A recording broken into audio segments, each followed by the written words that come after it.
नमस्कार। हिंदी साहित्य की ऑनलाइन कक्षा में आपका हार्दिक स्वागत है। हिंदी साहित्य में आज हम जिस टॉपिक का अध्ययन करने जा रहे हैं, बड़ा ही महत्वपूर्ण टॉपिक है। स्नातक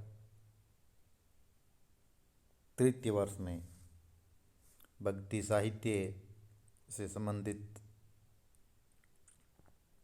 चैप्टर है सूर का वात्सल्य वर्णन। आज हम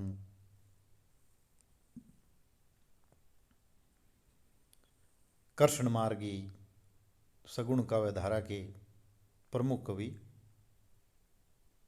सूरदास के जो विवत्सल वर्णन है श्री कृष्ण के, उन्होंने जो वात्सल्य वर्णन किया है, बचपन का वर्णन किया है, उनका हम अध्ययन करेंगे। परीक्षा की दृष्टि से ये टॉपिक अत्यंत महत्वपूर्ण है।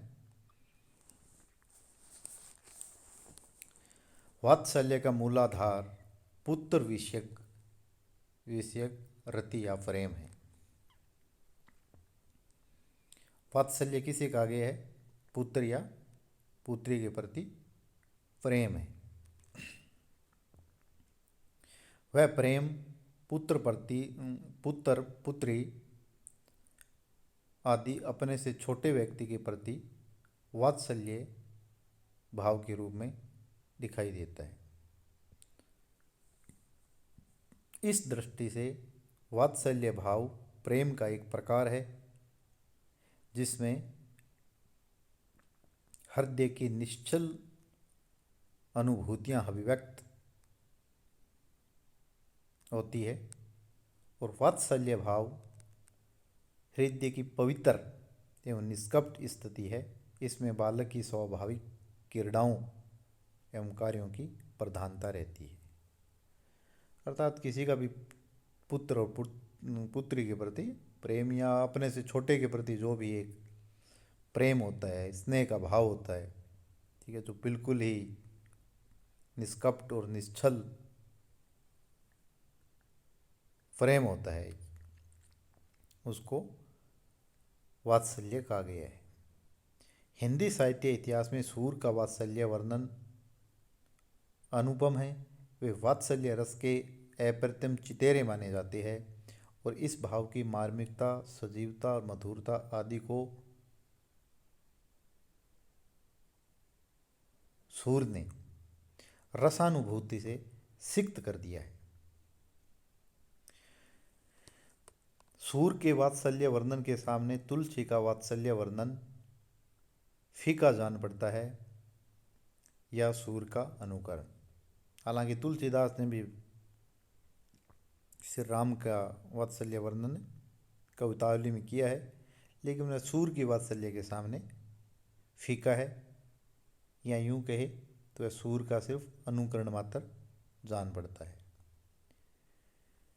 आचार्य रामचंद्र शुक्ल जी ने इस बात को गहराई से रेखांकित किया है। शुक्ल जी कहते हैं, वात्सल्य और श्रृंगार के क्षेत्रों का जितना अधिक उद्घाटन सूर ने अपनी बंद आंखों से किया है, उतना किसी और कवि ने नहीं। इन दोनों क्षेत्रों का वे कोना कोना झांक आए है।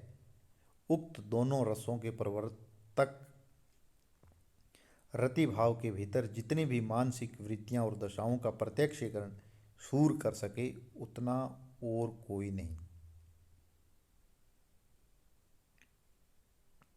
इसका अर्थ ये शुक्ल जी कहना चाहते हैं कि वात्सल्य और श्रृंगार के क्षेत्रों का जितना अधिक वर्णन सूर ने किया है,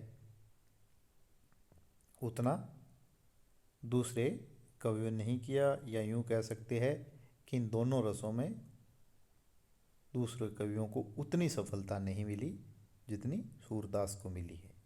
इसीलिए आचार्य शुक्ल कहते हैं कि सूर वात्सल्य और श्रृंगार का कोना कोना झांक आए है। सूरदास के काव्य में कृष्ण जन्म के आनंद बधाई के बाद ही बाल लीला का प्रारंभ हो जाता है। जितने विस्तृत और विशुद्ध रूप से बाल्य जीवन का चित्रण उन्होंने किया है, उतने विस्तृत रूप में किसी और कवि ने नहीं किया है। और इस बाल लीला में कृष्ण का लोक पक्ष भी चमक उठा है।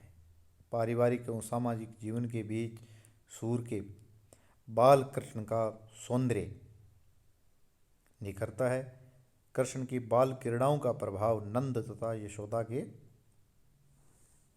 साथ पड़ोसियों पर भी पड़ता है।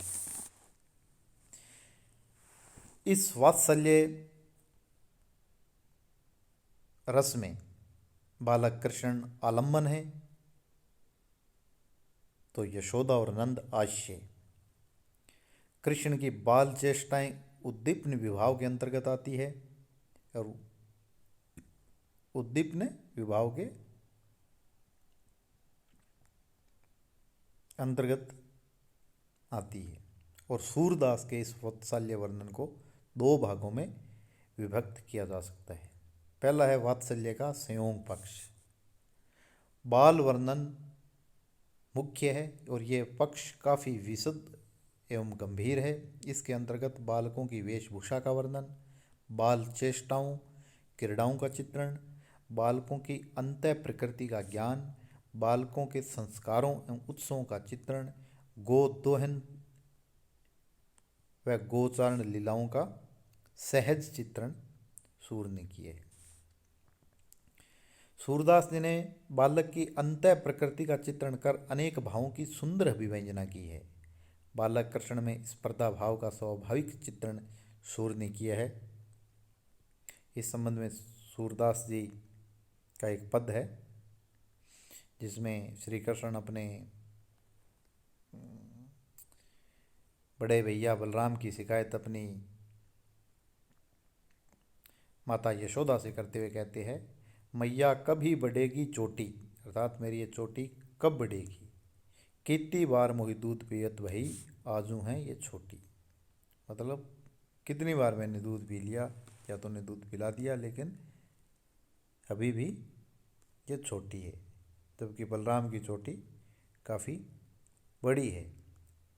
बाल क्रीड़ाओं का स्वाभाविक मनोहर चित्रण सूर सागर में भरा पड़ा है। इसी संबंध में सूरदास के दो उदाहरण और है। शोभित कर नवनीत लिए, एक छोटा बच्चा है जो घुटनों के बल चलता है। श्री कृष्ण छोटे बच्चे हैं, घुटनों के बल चल रहे हैं, उनका वर्णन किया। शोभित कर नवनीत लिए, नवनीत कहते हैं मक्खन को। श्री कृष्ण घुटनों के बल पर चल रहे हैं, उनके हाथों में मक्खन है। घुटरुन चलत, घुटनों के बल चलते हैं। रेणु तन मंडित, और उनका पूरा शरीर रेत से मंडित है। मुख दधि लेप किए, और मुख पर दही का लेप किए। ऐसा सुंदर वर्णन श्री कृष्ण का जो बचपन में घुटने पर चलते हैं, सिर्फ सूरदास ने किया है। इसी क्रम में एक और पद है सूरदास का।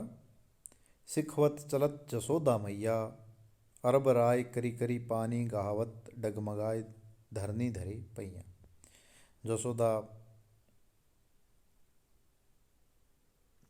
श्री कृष्ण को पैदल चलना वहाँ सिखाती है, तो क्या है, उनके पैर कभी इधर पड़ते हैं और कभी इधर पड़ते हैं। इसी संबंध में अगला एक और आप उदाहरण भी लिख सकते हो। जसोदा हारी पालने झुलावे, हल रवे मैल रवे दुल राय, जोई सोई कचो गावे, मेरे लाल को आवे निंद्रिया। लोरी सुनाती है जसोदा। बाल ज्येष्ठाओं क्रीड़ाओं का वर्णन सूर काव्य की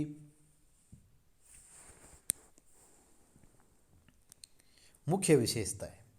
कृष्ण घुटनों के बल आंगन में चल रहे हैं, कभी वे पैर का अंगूठा पी रहे हैं, कभी दर्पण में छवि देकर किलकारी मार रहे हैं। किलकत काने घुटरुनी आवत, मनी में कनकनंद के आंगन बिंब करीब को धावत, कर पग गही अंगूठा मुख में लत।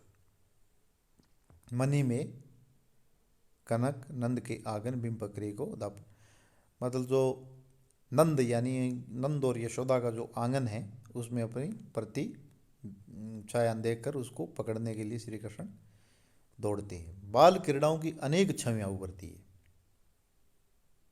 इन्हें पढ़कर हृदय में वात्सल्य का भाव उमड़ पड़ता है।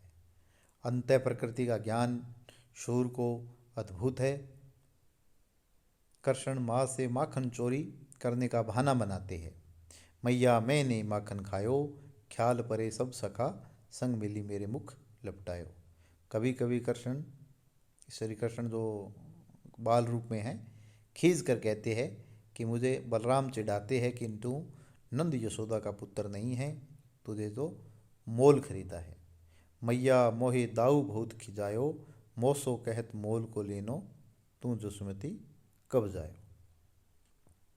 बालकों के संस्कार उत्सवों का चित्रण भी शूर मनोयोग पूर्वक करते हैं। बालकों के अन्नप्राशन संस्कार, कर्ण छेदन संस्कारों का चित्रण वात्सल्य भाव की अद्भुत शोभा है। गो दोहन एवं गोचारण लीलाओं का वर्णन शूर ने जगह जगह किया है। कृष्ण का गो दोहन के लिए रूठना, गाय दूहना, गाय चराने जाना, वन में राक्षसों का वध, दावानल पान करना इत्यादि मनोहारी एवं मन स्पर्शकारी चित्रण है।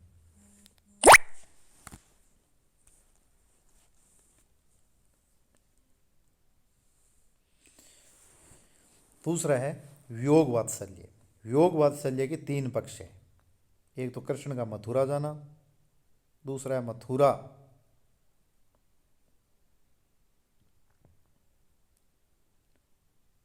से नंद का अकेले आना और कृष्ण का मथुरा निवास।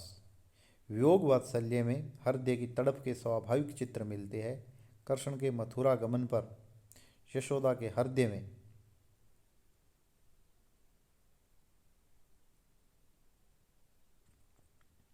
वात्सल्य का सागर उमड़ पड़ता है। जब कृष्ण चले जाते हैं तो यशोदा कहती है, यशोदा बार बार यूं भांखे, है कोई ब्रज में हितु हमारो, चलत गोपाल ही राखे। कोई ब्रज में है जो हमारे इस लाल को यहाँ रख ले। यशोदा का हृदय श्री कृष्ण के विरह में तड़फ उठता है। जब कृष्ण को कोई नहीं रोक पाता तो यशोदा जमीन पर गिरकर बेहोश हो जाती है। कृष्ण को मथुरा में नंद छोड़कर जब अकेले ही ब्रज आते हैं तो यशोदा की स्थिति पागलों जैसी हो जाती है। कृष्ण के मथुरावास करने पर यशोदा के साथ सभी ग्वाल व्याकुल हो जाते हैं तो यशोदा संदेश भेजती है, संदेशो देवकी सो कहियो, हों तो धाय तिहारे सूत की दैया करती रहियो।